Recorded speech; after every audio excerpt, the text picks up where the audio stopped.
Hello.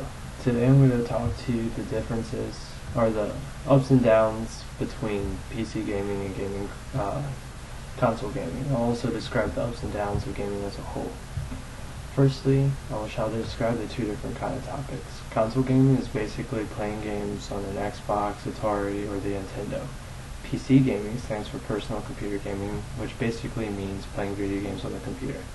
By considering the similarities and the differences between console gaming and PC gaming through a study of content, multiplayer experience, resolution and output devices, we will find that PC gaming is a much better experience for the gamer.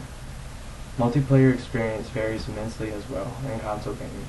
You have a set ping, which is latency or how fast you send and receive data upon your internet connection, as well as trying to talk to your teammates with a headset or sending messages outside of the game, which takes a lot of time. As for PC gaming, it is easier due to headsets, which you can get with consoles as well, but you also have keyboards, which makes it a lot easier to communicate. Your ping for PC gaming also differs from console, not only due to your internet provider, but if you're playing a wireless router or what kind of processor you have. The reason the processor plays a part in your ping is due to how old or new it is. And processor, also known as the central processing unit, is the part of the computer that sends instructions and data throughout your system. The audiences that brings to PC gaming and console gaming differs in ways, but are same in other.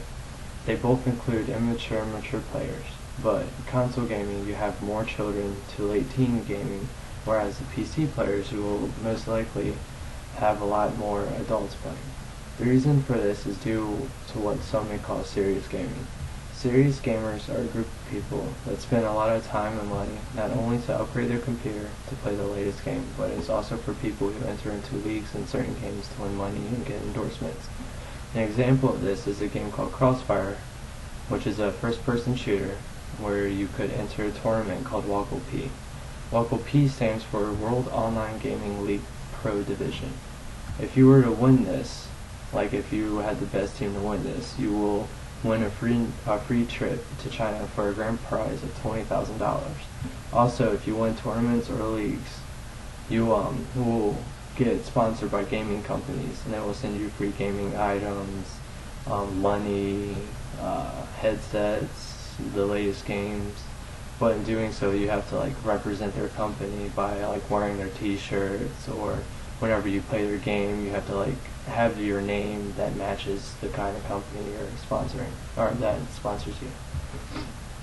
Game content varies as well between consoles and PC.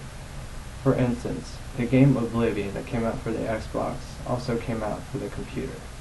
They both have the same storyline behind it, but you can do a lot more on the PC than you can do for the console.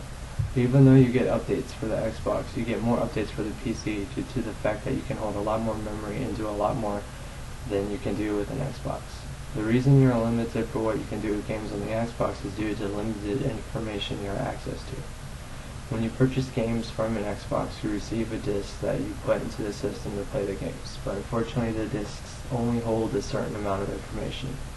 Even though you can still get patches and updated information through Xbox Live, which is a utility you have to pay for monthly to get new things for games or talk to friends, it is still not enough. For the PC, you get new patches every day, where you get updated graphics, quests, new locations, and etc. Patches are defined as a series of information that help fix bugs, problems, or update new information to keep the game more entertaining, which is why the majority of the people in the gaming community favor the PC gaming over console gaming. Personally, gamers get bored when there is no new game to play, whereas PCs update information weekly and keep it excitable and interesting. Major roles that are to be considered in a game are the resolution and output devices. Resolution and output devices basically define how gaming is perceived. For PC gaming, you can change your computer's resolution with ease, making things larger or smaller so you can be able to have a more comfortable gaming experience. For consoles, you have to change the size on the TV or in the settings of certain games, but your graphics or the clarity really depends on the brand and how good your definition is on your television. This can play a major factor in first-person shooter games, which are FPS games, which stands for first-person shooters. such as Counter-Strike, Call of Duty. For example, if you have horrible definition on your television, you can't see people in the middle or the other side of the map. On the PC, if you were to have a good graphics card in which you can get a very crisp, clear view, you'll be able to see the person. Output devices also are key role in gaming. For the computer, you have a mouse, keyboard, extended graphics card, headsets, mics, and a lot more. Where in consoles, you're stuck with a controller and the sound from your speakers on your television. Even though they've came out with headsets in the last few years for console gaming, they're very expensive, and you have to sit very close to the television because you have to plug them into the television, which can interrupt your gaming experience.